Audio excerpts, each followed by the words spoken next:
ఆడవాళ్ళు జడ ఎందుకు వేసుకుంటారో మీకు తెలుసా? ఎవరికైనా తెలుసా? సరే నేనే చెప్తాను. ఈ తలభాగం ఉంది కదా, ఆ విష్ణుమూర్తి పడుకొని ఉండే ఇది అంతా కూడా పడగ విప్పి బుసగొడితే ఎలా ఉంటుందో తలభాగం చూడండి. ఆదిశేషుడి యొక్క తలభాగం ఎలా ఉంటుందో అలా ఉంటుందట తలభాగం. చీకటిని వెలుగును పాలించేది ఎవరు? సూర్యచంద్రులు.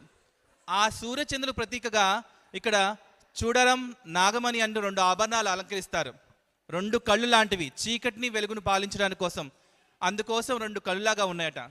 ఈ జడ కాస్త 27 పాయలుగా అల్లుతారట, అంటే 27 నక్షత్రాలకు ప్రతీక. ఇక్కడ 3 జడగంటలు ఉన్నాయి.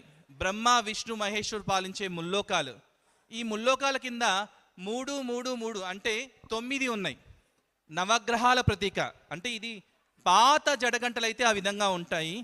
ఆ విధంగా విశ్వకర్మ అనే ఒక బ్రాహ్మణుడు దేవతల కోసం ఏదైనా ఒకటి చెయ్యాలి అన్న ఉద్దేశంతో యావత్ ప్రపంచాన్ని మొత్తం కూడా జడలో సృష్టించాడట.